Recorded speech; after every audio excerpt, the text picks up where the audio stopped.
अस्सलाम वालेकुम दोस्तों, वाक़या.com में खुश आमदीद। 13 नवंबर 1974 न्यूयॉर्क में अक़वाम मुत्तहिदा के हेडक्वार्टर में उस दिन सख्त सिक्योरिटी थी।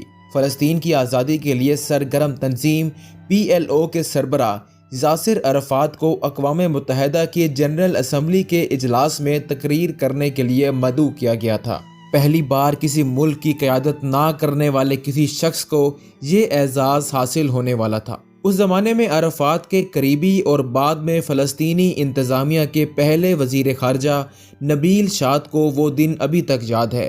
वो कहते हैं, अरफ़ात ने पहली बार वो चीज़ तस्लीम की थी जो उन्होंने पहले कभी भी कबूल नहीं की थी। उन्होंने अपनी दाढ़ी मुकम्मल तौर पर साफ़ करा दी थी और नया सूट भी पहना था। खाकी सूट बहुत सलीके से प्रेस की गई थी और वो बिल्कुल चमक रहे थे। उस दिन अरफ़ात न्यूयॉर्क हवाई अड्डे से हेलीकॉप्टर से बराह रास्त अक़वाम मुत्तहिदा के सदर दफ्तर पहुंचे थे। ठीक उसी वक्त कारों का एक काफ़िला एस्टोरिया होटल की तरफ रवाना हुआ था ताकि अरफ़ात के मुखालिफिन को ये लगे कि उन्हें कार के ज़रिए अपने होटल ले जाया जा रहा है। उस दिन अरफ़ात ने अपनी तकरीर का इख्तिताम दो यादगार जुमलों से किया। उन्होंने कहा, मैं यहाँ जैतून की शाख और मुजाहिदे आज़ादी की बंदूक लेकर आया हूँ। मेरे हाथ से जैतून की इस शाख को गिरने मत दीजिए। अगले दिन ये तकरीर दुनिया के हर बड़े अखबार की सुर्खी बनी और इस तकरीर के 9 दिन के अंदर अंदर अक़वाम मुत्तहिदा ने अपनी करारदाद नंबर 3237 मंजूर करके PLO को अक़वाम मुत्तहिदा में मुबस्सिर का दर्जा दे दिया। अरफ़ात छोटे कद के शख्स थे, सिर्फ 5 फीट 4 इंच या शायद इससे भी कम। उनकी शक्ल ऐसी नज़र आती थी गोया उन्हें फौरी तौर पर नहाने की ज़रूरत हो। शादी ज़िंदगी के आखिरी हिस्से में सोहा नामी खातून से की। सोहा ईसाई खातून थी जबकि अरफ़ात मुसलमान। कहते हैं कि सोहा अरफ़ात को बहुत चाहती थी। यासिर अरफ़ात की अकलौती औलाद उनकी 25 साला बेटी है जो 1996 में फ़्रांस में पैदा हुई और अब अपनी माँ के साथ फ़्रांस में मुकीम है। यासिर अरफ़ात की स्वाने उमरी लिखने वाले एलन हार्ट लिखते हैं कि अरफ़ात चाहे जहाँ भी हों, कुछ भी कर रहे हों या किसी के भी साथ हों, वो एक जगह सुकून से नहीं बैठ सकते। वो 2 शिफ्ट में सोया करते थे, सुबह 4 बजे से 7 बजे तक और शाम को 4 से 6 बजे।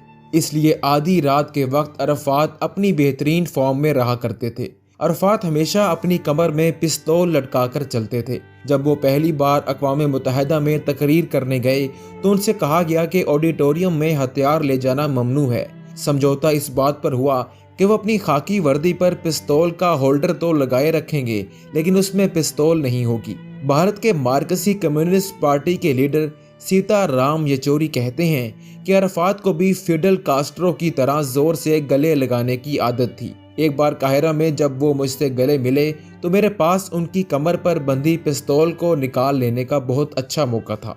मैंने उनसे कहा कि आप होशियार क्यों नहीं रहते, कोई ये काम कर सकता है। उस पर उन्होंने कहा कि एक राज की बात बताऊं, इस पिस्तौल में कोई गोली नहीं है।